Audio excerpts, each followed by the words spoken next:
একবার এই দিকে উড়ে যাচ্ছে, ডান দিকে উড়ে না একদম উত্তর দিকে উড়ে যাচ্ছে, তারপর দেখছে ওখানে শুধু জল, কোনো ডাঙা টাঙা নেই, আবার এসে মাছ তুলে বসছে। আবার পূর্ব দিকে যাচ্ছে, আবার এসে বসছে। যখন চারদিকে উড়ে দেখেছে কোথাও কোনো ডাঙার কোনো ইয়ে নেই, তখন এক জায়গায় স্থির হয়ে সে জাহাজেই মাছ তুলে স্থির হয়ে বসেছে।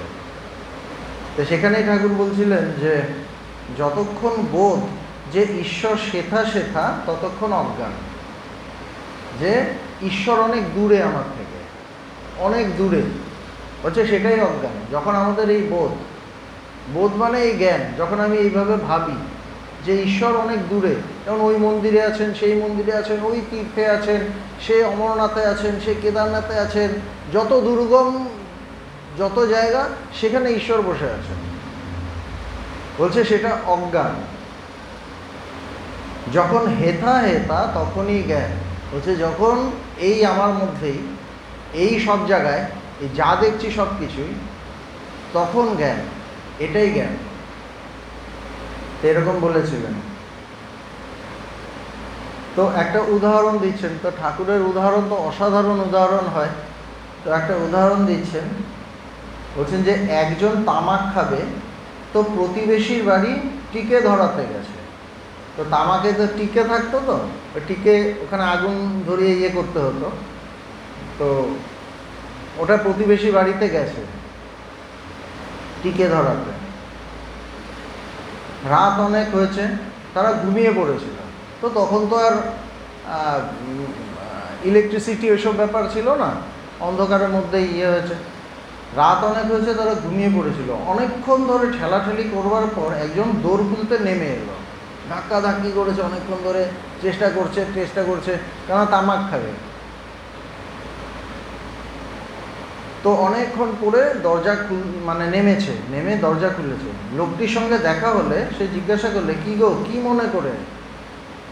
সে বললে, আর কি মনে করে, তামাকের নেশা আছে জানো তো, টিকে ধরাবো মনে করে। বলছে আর টিকে ধরাতে হবে। তখন সেই লোকটি বলে, বাহ, তুমি তো বেশ লোক। বলে, তুমি আশ্চর্য মানুষ। বলছে কেন? এত কষ্ট করে আসা আর দৌড় ঠেলাঠেলি, এত কষ্ট করে এলে, এত দূর এলে অন্ধকারের মধ্যে, আর ধাক্কা দিচ্ছ, তাতে তুমিও ডিস্টার্ব হচ্ছ আর আমরাও ডিস্টার্ব হচ্ছি, আমাদের ঘুমটা ভাঙালে। দৌড় ঠেলাঠেলি, তোমার হাতে যে লণ্ঠন রয়েছে, কি সুন্দর। বলছে তোমার হাতেই তো লণ্ঠন আছে, ওখানেই তো আগুন আছে, ওখান থেকে তো ধরিয়ে নিতে পারবে, খেয়াল নেই। ঠাকুরের উদাহরণ কি অসাধারণ। সবাই হাসছে, সকলের হাস্য। যা চায় তাই কাছে, বলছে যা চায় তাই কাছে, অথচ লোকে নানা স্থানে ঘোরে। কিন্তু মানুষ এখানে যায়, ওখানে যায়। ঈশ্বরকে সত্যি সত্যি চাইলে আমার মধ্যেই তো আছে, নিজের মধ্যেই তো আছে। ঠিক ঠিক ঈশ্বরের প্রতি চাহিদাটা থাকলে ঘোরারও একটু ইচ্ছে থাকে, তখন আমরা একটা তীর্থের নাম দিই আর কি। অনেকদিন যাই না সংসারে একসাথে, মানে এতদিন থাকতে থাকতে একটু ভাল লাগছে না, না তীর্থে যাব, ওখানে স্বয়ং তিনি বসে আছেন। কিন্তু এখানেও স্বয়ং তিনিই বসে আছেন, কিন্তু তখন মনে হয় দেখ তাহলে ঘোরাটা তো হবে না, একটু যাই ঘুরতে, ঘোরার একটা ব্যাপার থাকে। যা চায় তাই কাছে, অথচ লোকে নানা স্থানে ঘোরে। ঠাকুর কি ইঙ্গিত করিতেছেন তিনি বিদ্যমান, তীর্থ কেন? তো শ্রীম আরেকভাবে ভাবছেন, যেটা বললাম সেটা জ্ঞানের দিক দিয়ে, যে আমার ভেতরেই তো তিনি আছেন, বা প্রত্যেকের ভেতরেই তিনি আছেন। Each soul is potentially divine, প্রত্যেকে আমরা সেই পূর্ণ ব্রহ্ম। আবার আরেক দিকে ঠাকুর মানে শ্রীম এইভাবে, তিনি তো ভক্ত, তিনি জানেন যে আমি যার কাছে আসি তিনি স্বয়ং অবতার পুরুষ, স্বয়ং ঈশ্বর মানুষ দেহে। বলছে সেখানেও তো আমি যদি তাকে ঈশ্বর বুঝি, তাহলেও তো আমার কোথাও যাওয়া উচিত না, তার পায়ের সামনে থেকে নড়া উচিত না। তো ওটাই তিনি বলছেন যে ঠাকুর কি ইঙ্গিত করিতেছেন তিনি বিদ্যমান, তীর্থ কেন, তীর্থে যাব কেন, তিনি তো স্বয়ং আছেন। দুদিক দিয়ে ধরলেই কিন্তু যাওয়ার ব্যাপার থাকে না। তো রাম বলছে, রাম মহাশয়, এখনের মানে বুঝেছি, গুরু কেন কোনো কোনো শিষ্যকে বলেন 4 ধাম করে এসো। বলছে গুরু বলেন হ্যাঁ যাবে, হ্যাঁ ঠিক আছে যাও, ওখানে যাবে, হ্যাঁ যাও, 4 ধাম করে এসো। যখন একবার ঘুরে দেখে যে এখানেও যেমন সেখানেও তেমন, তখন আবার গুরুর কাছে ফিরে আসে। না হলে তো আমার ওখানে বৃত্তিটা থেকে যাবে যে আমি ভাবছি সত্যি ঈশ্বর ওখানে আছে। এবার যখন দেখলো যে ওখানেও যা, এখানে আমার গুরুর মানে পদপ্রান্তে সেই একই জিনিস, তখন আবার গুরুর কাছেই ফিরে আসে। এসব কেবল গুরুবাক্যে বিশ্বাস হওয়ার জন্য বলছে। এই যে বলছে যে হ্যাঁ ঠিক আছে তুমি যাও, না গেলে কি হবে, আমার ভেতরে একটা বৃত্তি থেকে যাবে। আর যতক্ষণ আমার বৃত্তিটা থেকে যাচ্ছে ততক্ষণ কিন্তু আমার ভেতরে ক্লিয়ার হবে না। গুরু যদি বলে যে গুরুচরণই শ্রেষ্ঠ সর্বতীর্থের সার, তখন বিশ্বাস হবে না। সেটা বলছে ঠিক আছে ওখানে যাবে, হ্যাঁ যাও যাও, কবে যাবে কি, গুরু খুব ইন্টারেস্ট নিচ্ছে হয়তো, কবে যাবে, হ্যাঁ কীভাবে ঠিক মতো পৌঁছে যেত, হ্যাঁ এবার কতটা উঠতে হবে, সব কিছু করে টোরে ফিরে এসে সে বুঝলো যে ওইখানে ওই পায়ে বসে যা পাচ্ছিলাম ওখানে তাই একই জিনিস আছে, কোথাও যাওয়ার দরকার নেই। কিন্তু না গেলে ওই বিশ্বাসটা আসতো না, গুরুর পাদপদ্মই যে সব, সেই বিশ্বাসটা আসতো না।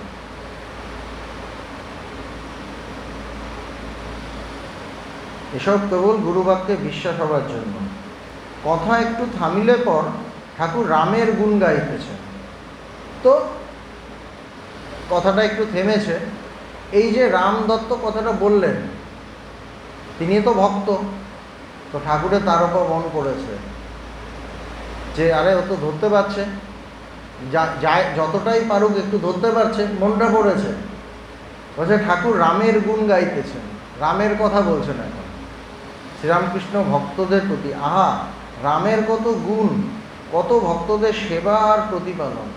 বলছে ভক্তদের দিকে দেখে, তাদেরও অনেক সাহায্য করে, সেবা করে, তার কত গুণ রামের প্রতি। অধর বলেছিল তুমি নাকি তার খুব খাতির করেছো। তো অধর বলে একজন ছিলেন, তিনি রামের খুব ভালো প্রশংসা করেছেন। তো বলছে অধর বলেছিল তুমি নাকি খুব খাতির করেছো। অধরের শোভাবাজারে বাড়ি, ঠাকুরের পরম ভক্ত, তার বাড়িতে চণ্ডীর গান হইয়াছিল। তো বাড়িতে কীর্তন চণ্ডীর গান টান এসব হয়েছিল। ঠাকুর ও ভক্তেরা অনেকেই উপস্থিত ছিলেন। অধরের কিন্তু রামকে নিমন্ত্রণ করিতে ভুল হইয়াছিল। এবার রামদত্তকে নিমন্ত্রণ করেনি, ভুলে গেছে। তো এইগুলো হলে মানুষের একটু অভিমান হয়, হ্যাঁ আমাকে বলা হলো না, এসব একটু থাকে। অতটা যায় না, একটু থেকে যায়। ভক্ত কিন্তু একটু অভিমান থাকে, একটু ইয়ে থাকে। রাম বড় অভিমানী, তিনি লোকের কাছে দুঃখ প্রকাশ করিয়াছিলেন। তো তিনি একটু দুঃখ করেছিলেন, কাউকে বলেছিলেন যে সবাইকে ডাকলো, আমাকে ডাকলো না, শুনেছি খুব বড় করে কীর্তন হয়েছে। তাই অধর রামের বাড়িতে গিয়াছিলেন। তো অধর পরে বুঝেছে প্রোগ্রাম থাকলে, একটা বড় উৎসব থাকলে সবসময় খেয়াল হয় না, যেমন আমাদের এই অনুষ্ঠান হয়, সব কিছু কি খেয়াল থাকে? ওকে হয়তো দেখা যায় ওনাকে বলাই হয়নি, আরেকজনকে এরকম হয়ে যায়। তো পরে যখন বুঝেছে, তিনি গিয়ে তখন দুঃখ প্রকাশ করতে গেছেন আর কি। অধর রাম, সে অধরের দোষ নয়, আমি জানতে পেরেছি সে রাখালের দোষ। রাখাল মানে ব্রহ্মানন্দ। বলছে অধরের দোষ না, রাখালের দোষ। ব্রহ্মানন্দের দোষ দিয়ে দিয়েছে। রাখালের উপর ভার ছিল, মানে রাখালকে উনি বলে রেখেছিলেন যে তুমি সবাইকে জানিয়ে দিও। এবার রাখাল বোধহয় মিস করে গেছে। ঠাকুরকে বলছে, ঠাকুরের ভক্ত রাখাল, তার প্রাণ প্রিয়, ভীষণ প্রিয়, তাকে বলছে সমস্যা, মানে ঠাকুরকে কত সমস্যা ফেস করতে হয়। একজনের প্রশংসা করছিলেন, রামের প্রশংসা করছেন, তো তার প্রতি কৃত হয়েছেন, প্রশংসা করেছেন। তার মধ্যে কিন্তু সে বুঝলো না যে ঠাকুর আমার উপর প্রীত হয়েছে, প্রশংসা করেছে, তার মধ্যে রাখালের দোষটা দেখিয়ে দিল। কিন্তু এই জন্য মহাপুরুষদের সঙ্গ করা খুব কঠিন। কোন মুখ, মানে কোন দিক দিয়ে কি কথা বেরিয়ে যায়। আমার প্রশংসা যখন ভগবান করতে শুরু করেন, তখন আমার অনেক তো কাছাকাছি এসে গেছি লেভেলে। এবার আমার যা ভেতরে অনেক কিছু বলে দিলাম, আমি বুঝলাম না, তাকে কষ্ট দিয়ে দিলাম। আমাদের হয়ে যায়, রামের প্রশংসা করছিলেন, কিন্তু রাম একটা ভালো কথা বলল তীর্থযাত্রা নিয়ে, ঠাকুর খুশি হলেন, প্রশংসা করছেন, প্রশংসা করতে করতেই কিন্তু বেরিয়ে গেল। বোঝা যাচ্ছে? এই যে ঠাকুরের মনটা তার উপর পড়ছিল, অবতার পুরুষের মন পড়া কিন্তু একটা সাংঘাতিক ব্যাপার। এই যে মনটা তার উপর পড়েছিল, হঠাৎ ব্রেক লাগলো। মানে আমি সুন্দর বসে আছি, কেউ এসে একটা খোঁচা দিয়ে দিল, একটা কাঁটা দিয়ে ঢুকিয়ে একটা খোঁচা দিয়ে এলো, লাগবে না, উফ করে উঠবো, ওরকমই তারা উফ করে ওঠেন। তো বলছে সে রাখালের দোষ, রাখালের উপর ভার ছিল। যদি সেন্সিটিভ হতো, সেই রামদত্ত যদি আরেকটু ভক্ত হতো, ঠাকুরের কথা ঠিক ঠিক ঠাকুরের প্রতি সেন্সিটিভ হতো, তাহলে কিন্তু কথাটা বলতো না। তাহলে কিন্তু বলতো না যে রাখালের দোষ, কেননা তার মনে হতো যে আমি বললে কষ্ট পাবে। এই জন্য ভগবানকে আমরা কোনো নেগেটিভ কথা বলতাম না, ভগবান কষ্ট পেতেন। হয়তো সত্যি লোকটা নেগেটিভ, সে হয়তো ভগবানের কাছে আসে এবং বাইরে হয়তো সব ভুলভাল কিছু করছে, ভালো না, কিন্তু আমরা ভগবানকে বলতাম না, কেননা ভগবান কষ্ট পাবেন। তার মনটা ভীষণ নরম, জাগতিক মনের মতো না। ভগবান কাউকে ভালোবাসেন, আমি যদি তার সম্পর্কে কিছু বলে দিই, তা কিন্তু ভীষণ লাগবে। তা আমরা কখনো বলতাম না, আমরা চেষ্টা করতাম না বলতে। নিজেদের এই জন্য অনেক লড়তে হতো, অনেক কষ্ট, দেখছি উল্টোপাল্টা করছে কিন্তু বলতে পারতাম না, কেন জানি মানুষটা লাগবে, কষ্ট পাবে। এই সেন্সিটিভিটিটা থাকলে রামদত্ত বলতেন না, কিন্তু বলে দিয়েছেন যে রাখালের দোষ, রাখালের উপর ভার ছিল। শ্রীরামকৃষ্ণ, রাখালের দোষ ধরতে নাই, গলা টিপলে দুধ বেরোয়। বলছে ওর দোষ ধরবে না, গলা টিপলে দুধ বেরোয়। বাচ্চা ছেলে, আমাদের ক্ষেত্রে দেখেছি, আমরা যখন ভগবানের কাছে যেতাম, আমাদেরও কম বয়স ছিল, ওই রাখাল টাখাল যেরকম বয়স ওই বয়সেই যেতাম। এবং আমাদের নিয়ে যারা ওই সময় ভগবানের কাছে যেতেন, বয়স্করা, তারা নানা রকম কমপ্লেন করে দিতেন। আমাদের ওই বয়সের মন তখন তো চঞ্চল মন, হয়তো উল্টোপাল্টা দুষ্টুমি করে বেড়াচ্ছি বা কিছু করে বেড়াচ্ছি, ভগবানকে বলে দিত, ও না ওখানে এই করছিল, দেখলাম ওখানে ঘুরে বেড়াচ্ছিল, ওরা ঝগড়া করছিল, এরকম বাচ্চা বয়সে আমাদের যা হয় ওগুলো ভগবানকে বলে দিত। ভগবান কষ্ট পেতেন, ভগবান ডিস্টার্ব হতেন যে বলতো। আমরা ভগবানকে যদি কোনো দিন কোনো নেগেটিভ কথা বলি, উল্টো আমরা এমন বকুনি খেতাম, কষ্ট পেতেন। এই জন্য বলছে রাখালের দোষ ধরতে নাই, গলা টিপলে দুধ বেরোয়, গাল টিপলে দুধ বেরোয়। বলছে দোষ ধরতে নেই, ঠাকুরের লেগেছে, কষ্ট হয়েছে। রামদত্ত বোঝেইনি কিন্তু যে কষ্টটা পেলেন, আমি তাকে খোঁচাটা মেরে দিলাম। তিনি আমার প্রশংসা করছিলেন, তিনি আমার প্রীত হয়েছিলেন, কিন্তু আমি তাকে একটা ছোট্ট করে খোঁচা দিয়ে দিলাম। তাদের সাথে কথা বলা খুব সাংঘাতিক। মহাপুরুষের সামনে কথা বলা, এ থেকে চুপ করে থাকা ভালো, চুপ করে দেখতে হয়, বেশি কথা বলতে নেই। রাম মহাশয় বলেন কি, চণ্ডীর গান হলো, তাও কথা বলে যাচ্ছে, বলছে না এত সুন্দর জিনিস আমি মিস করলাম, চণ্ডীর গান হয়েছে। শ্রীরামকৃষ্ণ, অধরটা জানতো না, ওই দেখো না, সেদিন যদু মল্লিকের বাড়ি আমার সাথে গিয়েছিল, আমি চলে আসবার সময় জিজ্ঞাসা করলুম, তুমি সিংহবাহিনীর কাছে প্রণামী দিলে না? বলছে তুমি সিংহবাহিনীর কাছে প্রণামী দিলে না? তা বললে মহাশয় আমি জানতাম না যে প্রণামী দিতে হয়। বলছে প্রণামী যে দিতে হয় এটা আমি জানতাম না। তারপর বলছেন, তা যদি না বলেই থাকে হরিনামে দোষ কি? যেখানে হরিনাম সেখানে না বললেও যাওয়া যায়, নিমন্ত্রণ দরকার নাই।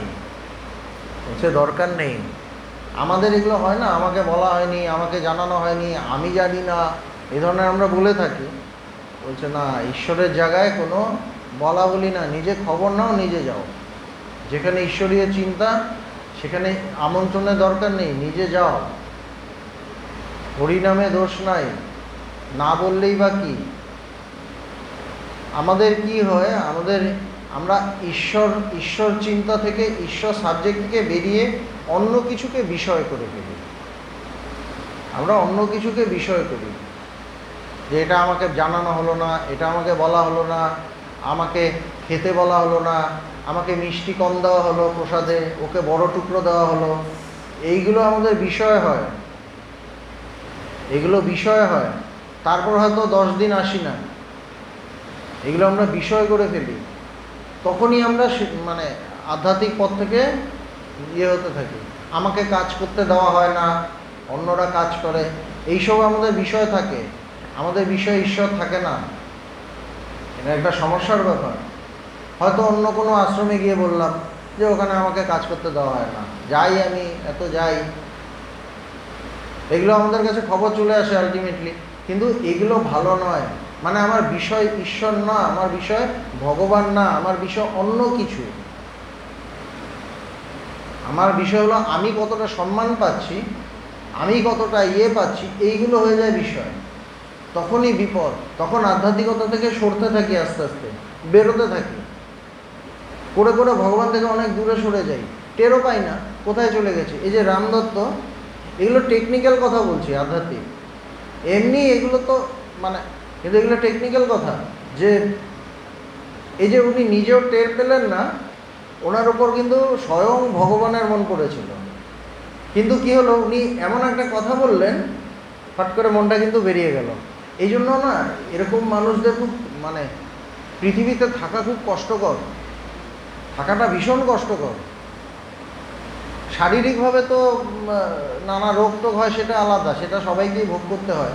কিন্তু এই যে মানুষ থেকে খোঁচাটা খান না, মানুষ সবসময় জেনে বুঝে দেয় না, কিন্তু চারদিকে তো কাঁটা, তো গায়ে কাঁটা, এরকম ধরতে গেলে আমি কাঁটা দিয়ে খোঁচা দিয়ে দিলাম, হয়তো উনি হয়তো আমার কাছে এলেন, আমি খোঁচা দিয়ে দিলাম, এইটাই কষ্ট হয়। তখন আবার তাদের প্রেমটা উইথড্র হয়ে যায়। যেমন ওই যে একটা পাতা আছে না, যে টাচ করলে হয়ে যায়, লজ্জাবতী পাতা, ওরকম হয়ে যাবে। তাদের প্রেমটা আমার প্রতি যায়, আমার প্রতি যায়, কিন্তু যেই আমার প্রতি যায় আমি ভাবি এই তো আমার কাছাকাছি, এই তো আমার মতোই, আমি তো সব বলতে পারি বলে এমন কিছু একটা বলে দিলাম, টেরও পেলাম না, ওনার আবার লজ্জাবতীর মতো কুঁকড়ে গেলেন, ওনার প্রেমটা আবার ঢুকে গেল। যেমন কচ্ছপের ওখানে টোকা দিলে মুখটুক ঢুকিয়ে নেয় খোলের ভেতর, সেরকম আবার ঢুকে যায়, প্রেমটা দিতে পারেন না, প্রেমটা দিতে গিয়ে ফিরে আসতে হয়।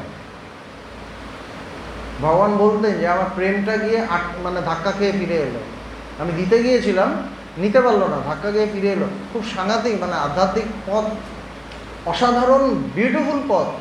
কিন্তু আমি যদি ঠিক থাকি, আমি যদি সুন্দর থাকি, আমি যদি ঠিক ঠিক ভক্ত হই, তখন আমার জন্য পথটা খুব সুন্দর। কিন্তু আমি যদি মানে একটু জাগতিক হই, ভেতরে যদি বিষয় থাকে, জগৎ থাকে, আমি নিজে বুঝবো না আমি কাকে কখন কি হিট করে দিচ্ছি, কাকে কষ্ট দিয়ে ফেলছি, এটা হয়ে যায়। এই জন্য তাদের সঙ্গ করা খুব কঠিন। মানে তিনি কৃপাটা পাচ্ছিলেন, কৃপা গিয়ে ফিরে চলে আসে। ভগবান বলতেন কৃপা গিয়ে ফিরে এলো। একটা জায়গায় নিয়ে গেলাম, ভগবান নিজের থেকে বললেন আজকে তোমার বাড়ি যাব। আমাদের একজন দুজনকে সঙ্গে নিলেন, আজকে ওর বাড়ি যাবো, খুব আনন্দ নিয়ে গেলেন, গিয়ে কথা বলছেন, বলতে বলতে ও যারা ছিল ওখানে একটু করে কিছু একটা বলে দিল, হ্যাঁ ও তো ওকে বলেছিলাম, ও এই এই সেই কিছু একটা নেগেটিভ কথা বলে দিল, আমার ফট করে লাগলো। তারপর দেখলাম আমরা বেশিক্ষণ বসতেন না, একটু কথা টথা বলে ফিরে এলেন, রাস্তায় আস্তে আস্তে বললেন দেখলি তো কৃপা গিয়ে ফিরে এলো, আমি কৃপা করতে গেছিলেন কিন্তু হলো না। এই খুব সমস্যা। এই জন্য এরকম মানুষের সঙ্গ করা খুব কঠিন।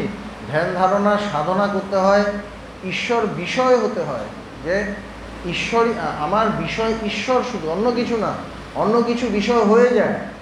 একটা আশ্রমে গেলাম, হ্যাঁ এই সেই, ও ফ্যানের নিচে বসেছে, আমাকে ওই দিকে দিয়ে দিল, ওটা বিষয় হয়ে যায়। আমি যেখানে বসি ওই জায়গাটায় বসতে দিল না আমাকে, ওখানে বসেই আছে, এটা বিষয়। আধ্যাত্মিক তত্ত্ব যেটা আলোচনা হলো সেটা আর বিষয় হলো না। এবার যদি জিজ্ঞেস করে আজকে কি কথা হলো বলুন, তো বলতে পারবেন না, তো আমার সাথে এমনভাবে তাকালো, ব্যাস ওইটা বিষয়। এইগুলোই হয়।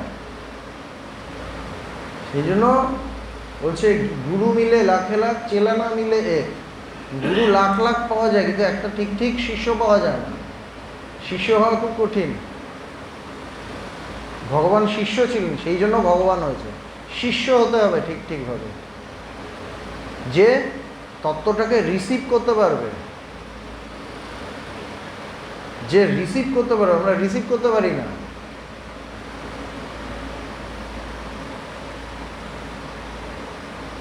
চতুর্দশ খণ্ড, প্রথম পরিচ্ছেদ। আজ রবিবার 21শে সেপ্টেম্বর 1884, 6ই আশ্বিন 1291। ঠাকুর শ্রীরামকৃষ্ণের ঘরে অনেকগুলি ভক্ত সমবেত হইয়াছেন।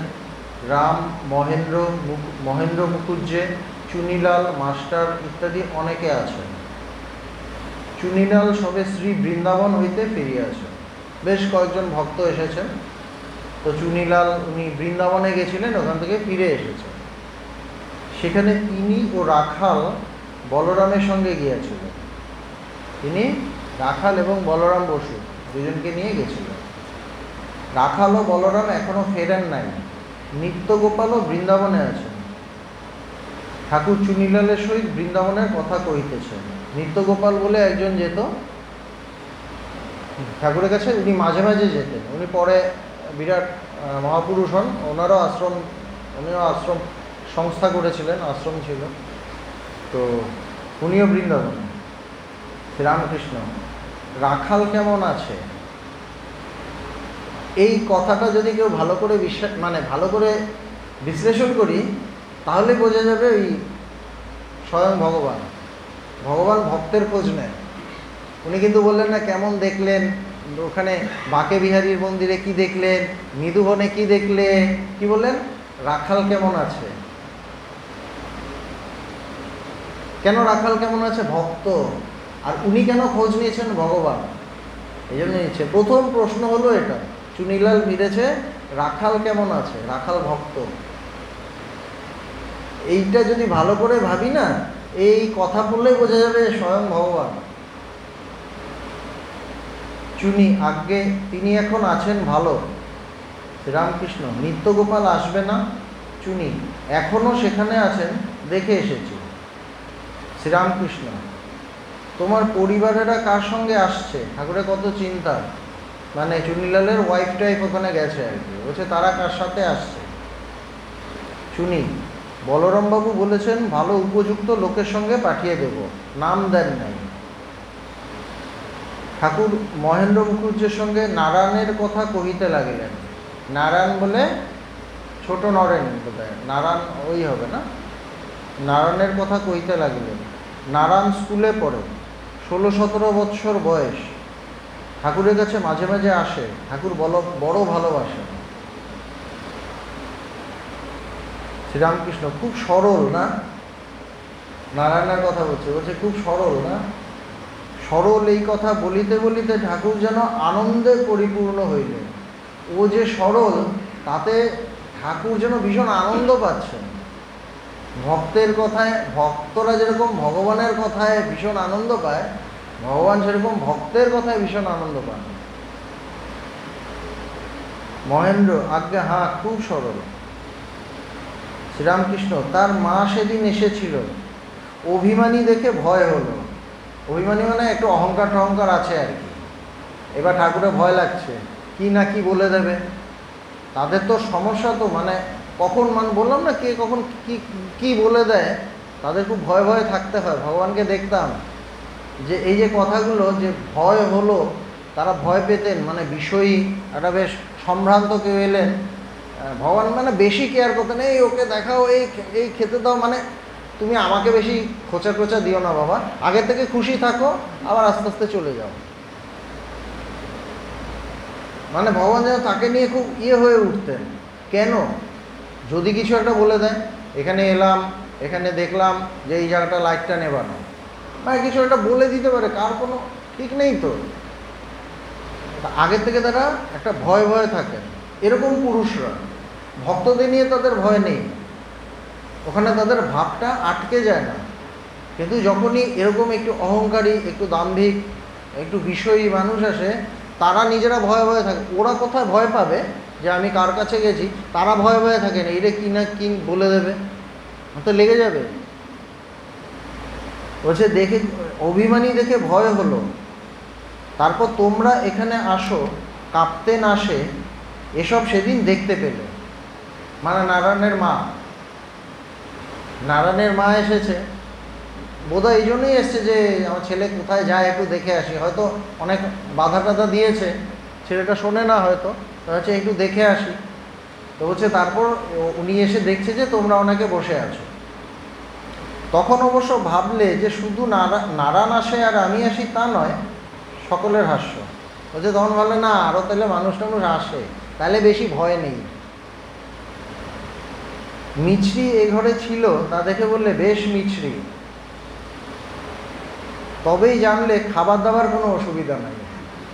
মানে মানুষ তো ওইসব দেখতে আসে, আবার ঠাকুর তার মনটাকেও জানেন, যে এইসব দেখবে তখন ভাববে যে না তাইলে একটু মানে অসুবিধে নেই খুব একটা, আমার ছেলে যদি আসে খুব একটা অসুবিধে নেই। ঠাকুর আবার তার মনটাকে বুঝতে পারছেন। তাদের সামনে বুঝি বাবুরামকে বললুম নারায়ণের জন্য আর তোর জন্য এই সন্দেশগুলি রেখে দে। তো ঠাকুর বলছেন যে সন্দেশ বাবুরাম মানে স্বামী প্রেমানন্দ, ওনাকে বলছেন যে নারায়ণের জন্য রাখবি আর তোর জন্য রাখবি। তারপর গণির মা ওরা সব বললে মাগো নৌকো ভাড়ার জন্য যা করে, আমায় বললে যে আপনি নারায়ণকে বলুন যাতে বিয়ে করে। ব্যাস, এই যে ভয়টা পাচ্ছিলেন, ব্যাস যে আপনি বলুন তাহলে যেন বিয়ে করে, আপনার কাছে আসে। সে কথা বলুন, ওসব অদৃষ্টের কথা, বলছে ওটা ভাগ্যে যা আছে তাই হবে, অদৃষ্টের কথা, ওতে কথা দেব কেন? সকলের হাস্য। বলছে বিয়ে করবে বলে আমি কেন কথা দেব? ঠাকুর নিজে সন্ন্যাসী, তিনি কাউকে কেন বিয়ে করার কথা বলবেন না? একজন সন্ন্যাসী কাউকে বলতে পারে তুমি বিয়ে করো? কেন বলবে? সে বলবে না। বলছে সেসব ভাগ্যের কথা, অদৃষ্টের কথা। সকলের হাস্য। ভালো করে পড়াশোনা করে না, তাই বললে আপনি বলুন যাতে ভালো করে পড়ে। এবার নেক্সট, একটা প্রথমটা হয়নি, এবার নেক্সট যেন ভালো করে পড়ে। আমি বললুম করিস রে, তখন আবার বললে একটু ভালো করে বলুন। তো উনি বুঝেছে যে ঠাকুর অতটা মন দিয়ে বলেনি, একটু ওপর দিয়ে বলছে আর কি। বলছে না ভালো করে বলুন, কত কিছু চলে। আমার সাথে হয়েছিল, আমি তখন নতুন ভগবানের কাছে যাই। ভগবান তো আর ঠাকুরের মতো ওরকম ছিলেন না, আর ডেঞ্জার ছিলেন আর কি, মানুষ ভয় পেত কিছুটা। তা আমি তখন যাই, এবার ভগবানের কাছে এক ভদ্রলোক আসতেন রঞ্জিত ব্যানার্জি নামে, আমরা ব্যানার্জি কাকু বলতাম। আমি তো বাইরে পড়তাম, ইঞ্জিনিয়ারিং পড়তাম, ওখান থেকে মাঝে মাঝে কয়েকদিনের জন্য ছুটি হতো, তখন আসতাম, তখন সঙ্গ করতাম। বাড়ি তো এগেনস্টে। এবার সেই রঞ্জিত কাকু আর কি, ব্যানার্জি কাকু বলতাম, তিনি এসে ভগবানের সামনে, ভগবান কথা বলছেন, ও তুমি এসেছো, পড়াশোনা ভালো করে করছো তো? হ্যাঁ চলছে। ভগবান কোনো দেখি গম্ভীর কিছু উত্তর দেননি। পরের দিন শুনি তার বাড়িতে গেছেন, তার বাড়িতে গিয়ে তার বউয়ের সামনে তাকে ঝাড় দিয়েছেন, তার বউয়ের সামনে বলেছেন তুমি ওখানে ওকে পড়াশোনার কথা জিজ্ঞেস করলে কেন? ওরা ঈশ্বর লাভ করতে এসছে, পড়াশোনা যেখানে যা করে সেটা তার ব্যাপার, এখানে এসছে কেন? ঈশ্বর লাভ করতে। তুমি এসে পড়াশোনার কথা বলবে কেন? সাবজেক্টটা তো ঈশ্বর লাভ করার জায়গা, পড়াশোনার জায়গায়। ও রাস্তায় দেখলে তুমি বললে সেটা আলাদা, এখানে কেন বলবে?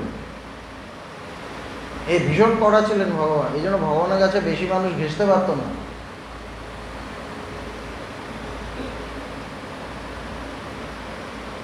তো ঠাকুর বলছেন করিস রে, তখন আবার বলে একটু ভালো করে বলুন।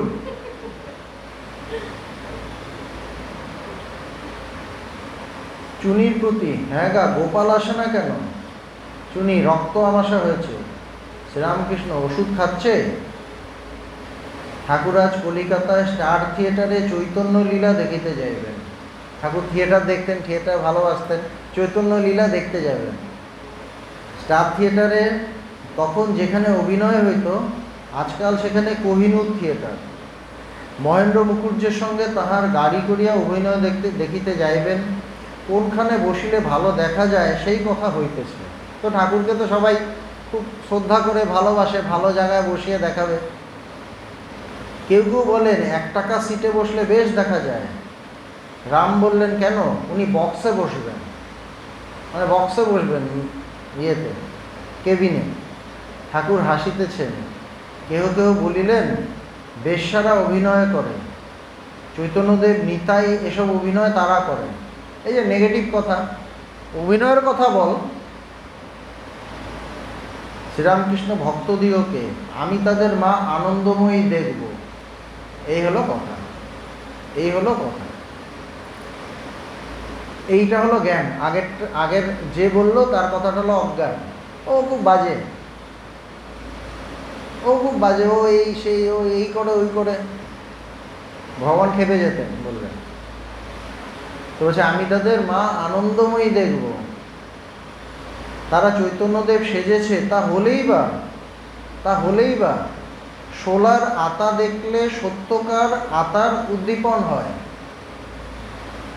মানে যখন চৈতন্যদেব সাজছে তখন তো আমার চৈতন্যদেবের উদ্দীপন হবে। আমার যদি মনে হয় ও এই করে তখন তো আমি অভিনয় দেখছি না। হচ্ছে শোলার আতা দেখলে সত্যকার আতার উদ্দীপন হয়। কি সুন্দর কথা।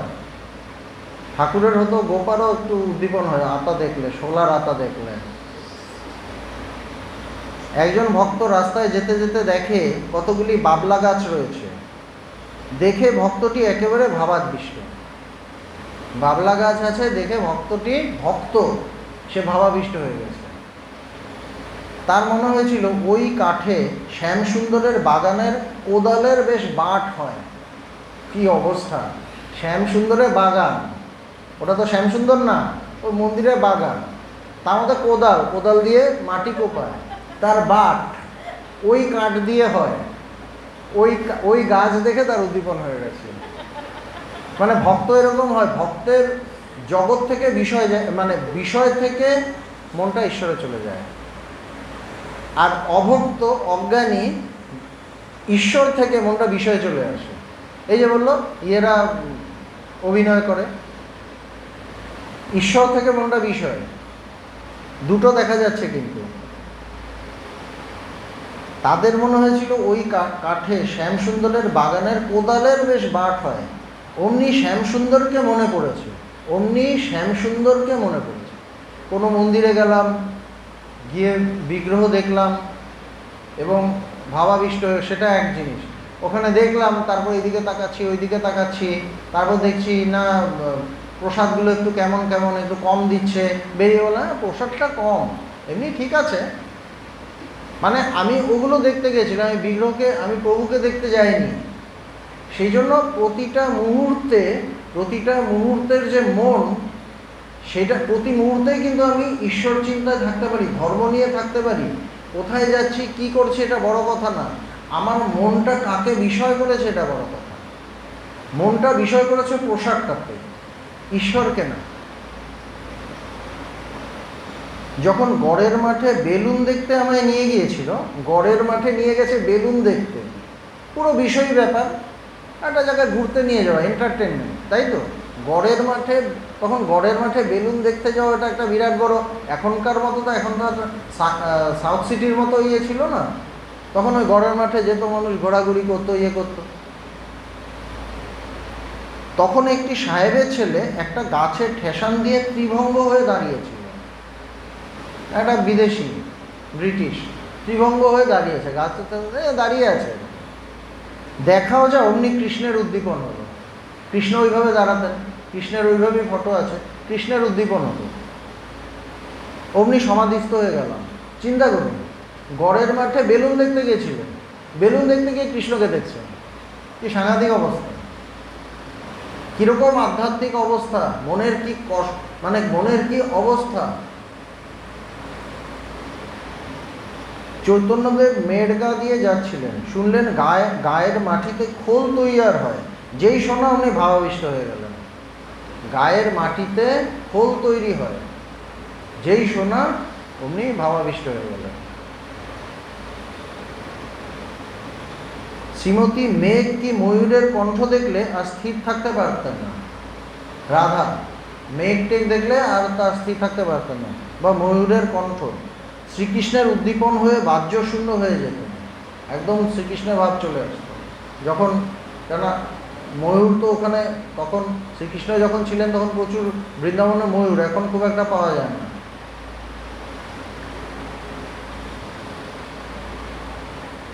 ঠাকুর একটু চুপ করিয়া বসিয়া আছেন, কিয়ৎক্ষণ পরে আবার কথা কইতেছেন। শ্রীমতীর মহাভাব, হচ্ছে শ্রীমতীর রাধার মহাভাব হয়েছিল। গোপী প্রেমে কোনো কামনা নাই। এই যে গোপী প্রেম, গোপীরা যে ঈশ্বরকে ভগবানকে ভালোবাসতো, কৃষ্ণকে ভালোবাসতো, তাদের কোনো কামনা ছিল না, কোনো বিষয়ে জগতের কোনো কামনাই ছিল না তাদের। গোপী প্রেমে কোনো কামনা নাই। ইভেন তারা কৃষ্ণের সঙ্গও চাইতো না, তাদের এমন মনের অবস্থা ছিল, তারা ইয়ে করতো রাধার সাথে কৃষ্ণ আনন্দে থাকেন, ওরাই থাকুক, আমরা দূর থেকে আছি। মানে কতটা নিঃস্বার্থ, কিচ্ছু চায় না, কৃষ্ণ সঙ্গও তারা চাইছে না, এমন জায়গায় তাদের মন পৌঁছে গেছিল। এই জন্য গোপীভাবে সাধনাটা একটা মানে সর্বশ্রেষ্ঠ সাধনা বলা হয়, খুব কঠিন। ওই জায়গায় ওই নিঃস্বার্থ হওয়া ভীষণ কঠিন। রাধা তো তাও কৃষ্ণকে চাইছে, তারা কৃষ্ণকে চাইছে না, বলছে রাধা কৃষ্ণ দুজনকে, তারা দুজন খুব আনন্দে থাকে, একসাথে থাকলে ওরা আনন্দে থাকুক, তাতেই আমাদের আনন্দ। এই যে নিঃস্বার্থ ভাব, তাই গোপী প্রেম। ঠিক ভক্ত যে, সে কোনো কামনা করে না, কোনো কামনাই করবে না, যে ঠিক ভক্ত। কিন্তু আমাদের তো নানা রকম কামনা চলেই আসে। কেবল শুদ্ধা ভক্তি প্রার্থনা করেন, শুদ্ধা ভক্তি, যেন ঈশ্বরের উপর ভক্তি হয়।